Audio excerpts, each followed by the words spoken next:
पाकिस्तान ने अमेरिका को फौजी अड्डे देने से इनकार कर दिया। वज़ीर ख़ारजा शाह महमूद कुरैशी का जियो न्यूज़ के प्रोग्राम आज शाहज़ेब खानज़ादा के साथ में इंकशाफ। कहा, फौजी अड्डों की तलाश अमेरिका की ख्वाहिश हो सकती है। तमाम सियासी जमातों को ब्रीफिंग में कह चुके कि हमारा कोई ऐसा इरादा नहीं।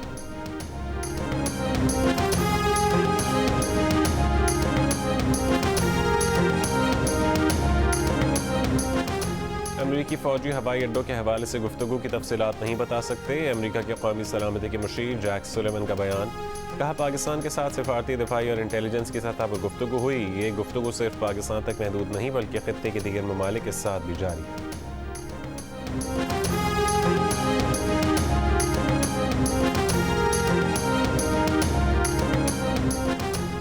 लहरकी के करीब ट्रेन का खौफनाक हादसा, जहां बहक अफराद की तादाद 55 हो गई, 100 से ज़्यादा जख्मी। कराची से सरगोदा जाने वाली मिल्लत एक्सप्रेस की बोगियां पटरी से उतर गईं, जिसके बाद पिंडी से कराची आने वाली सर सईद एक्सप्रेस गिरी बोगियों से टकरा गई थी। वज़ीर आज़म का इजहार अफसोस। वज़ीर रेलवेज़ को रेलवे सेफ्टी की खराबियों की जामी तहकीकात का हुक्म।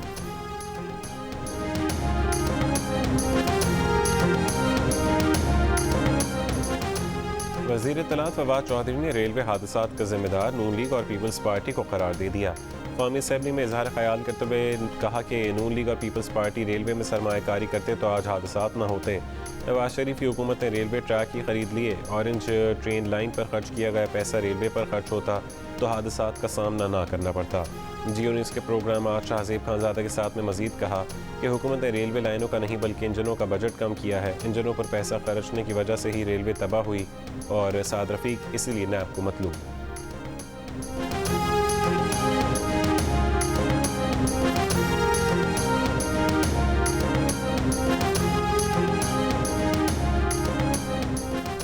वज़ीर इत्तलात साहब तो अपने करतूतों का जायज़ा लें, आपकी वजह से रेलवे तबाह हो गई है। साबिक़ वज़ीर रेलवे साद रफ़ीक का फवाद चौधरी को जवाब। जियो न्यूज़ के प्रोग्राम आज शाहज़ेब खानज़ादा के साथ में कहा कि हुकूमत ने सिर्फ रेलवे इंजनों ही नहीं कहा बल्कि रेलवे लाइनों का भी बजट कम किया है। हादसात की असल वजह मुरम्मती काम का ना होना है। साद रफ़ीक ने अपने दौर में इंजनों की ख़रीदारी का दिफा किया और कहा कि मौजूदा हुकूमत ने कुछ इंजन मुरम्मत के लिए कुछ बेकार खड़े कर रखे हैं। हुकूमत को कोई पूछने वाला नहीं, हमारे लिए नैब है और जहांगीर तरीन के लिए लिज़ा।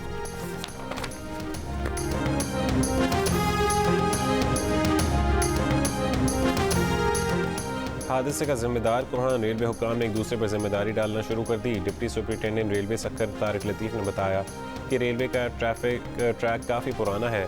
कई बार इक़दाम करने के लिए महकमे के आला हुक्काम को लिखा पर कुछ ना हुआ। चीफ इंजीनियर का 4 जून का ख़त भी सामने आ गया। DS रेलवे सक्कर को लिखा कि आपको मुरम्मत के लिए तमाम वसाइल फराहम कर दिए गए हैं। मंसूर शुदा बजट से ज़्यादा मशीनें, रकम और सामान मुहैया किया गया। आपने तमाम वसाइल मिलने के बावजूद अब तक मुरम्मत का काम शुरू क्यों नहीं किया? आपकी इस नाअहली से किसी भी वक्त कोई बड़ा हादसा हो सकता है। जवाब में DS रेलवे ने कहा कि जितने पैसे मांगे थे वो नहीं मिले।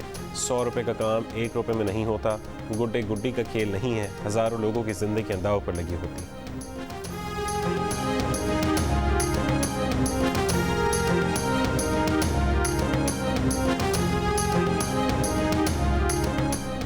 रेलवे हुक्काम हादसे के जिम्मेदार हैं। वज़ीर रेलवेज़ आज़म सवाती ने तस्लीम कर लिया।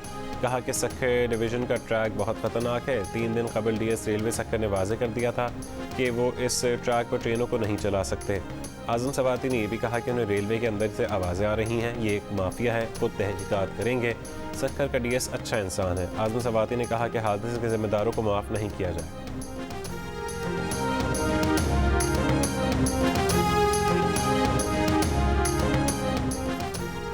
बिलावल भुट्टो जरदारी का ट्रेन हादसे पर वज़ीर आज़म और वज़ीर रेलवे से मुस्ताफ़ी होने का मुतालबा। कहा कि वज़ीर आज़म तो कहते थे कि जब ट्रेन हादसा हो तो वज़ीर और वज़ीर आज़म को मुस्ताफ़ी हो जाना चाहिए। वज़ीर इत्तलात ने हादसे पर अफसोस का इजहार किया। हमें अफसोस का इजहार नहीं, जवाब चाहिए कि इस हुकूमत में ट्रेन के इतने हादसात क्यों हो रहे हैं। 4 बजे तक अवाम मदद के मुंतज़र रहे, कोई नहीं पहुँचा। वज़ीर रेलवे को भेजने के लिए वज़ीर आज़म को ट्वीट करने पड़े। बिलावल भुट्टो की नून लीग पर भी तनकीद। नून लीग के अरकान को कागजी ओहदेदार करार दे दिया। नून लीग का ऐवान से वॉकआउट।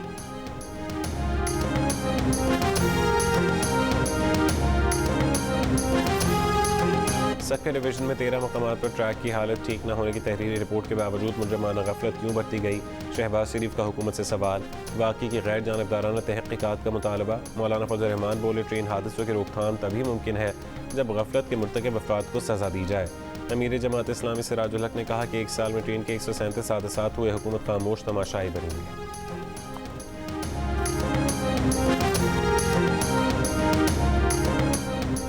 वफाकी वज़ीर मनसूबाबंदी असद उमर ने कहा है कि हमने सिंध हुकूमत को बता दिया कि उनके साथ कोई ज़्यादती नहीं हो रही, बल्कि सिंध के लिए PSDP में उससे पहले इतनी रकम मुख्तस नहीं की गई। अगले बजट में सिंध के तरक्याती अखराजात का 60% हिस्सा PSDP मुख्तस करेगा।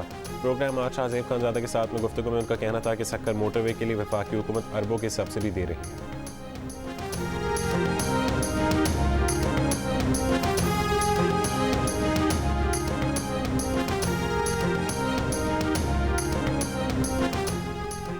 वज़ीर-ए-आज़म इमरान खान ने कम लागत घरों की अवाम तक रसाई के लिए दरखास्तों की वसूली के लिए मोबाइल यूनिट का इफ्तिताह कर दिया। मोबाइल यूनिट कम लागत रिहायशी मनसूबों के लिए कर्जों के असूल में सहूलत फराहम करेगी। Mobile unit prime minister housing scheme के तहत कर्जों के लिए वन विंडो ऑपरेशन फराहम करेगा। यूनिट इब्तदाई तौर पर रावलपिंडी, इस्लामाबाद और गिरदनवा में सहूलत फराहम करेगी।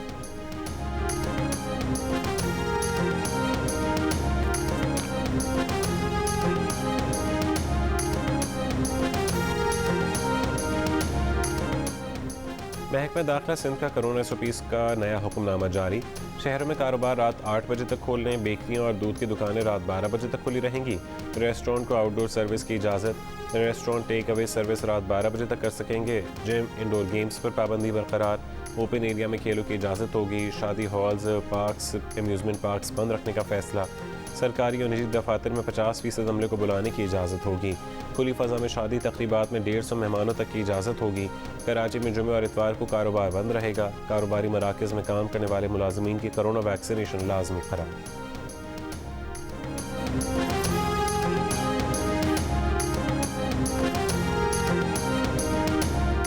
लाहौर के कज़ाफ़ी स्टेडियम में बैंक ऑफ पंजाब के ताउन से पहला drive through corona vaccination centre कायम कर दिया गया। अब शहरी गाड़ी में बैठे बैठे ही वैक्सीन लगवा सकेंगे।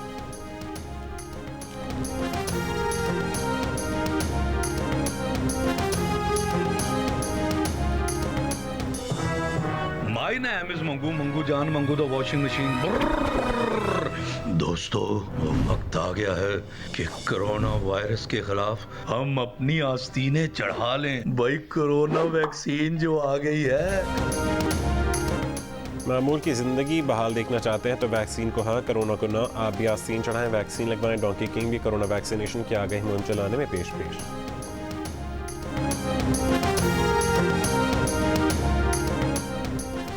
और PSL 6 के बकिया मैचेस में सिर्फ एक दिन का और इंतजार। पेशावर ज़र्मी की डेविड मिलर का कहना है कि वो टीम की ज़रूरत के मुताबिक अपना किरदार अदा करने की कोशिश करेंगे। मुल्तान सुल्तान्स के ब्लेसिंग मज़ारबानी का कहना है कि PSL में शिरकत से ज़िम्बाब्वियन क्रिकेट को भी फ़ायदा होगा। मुल्तान सुल्तान्स के शाहनवाज ज़नी का कहना है कि PSL का टॉप बॉलर बनना टारगेट है।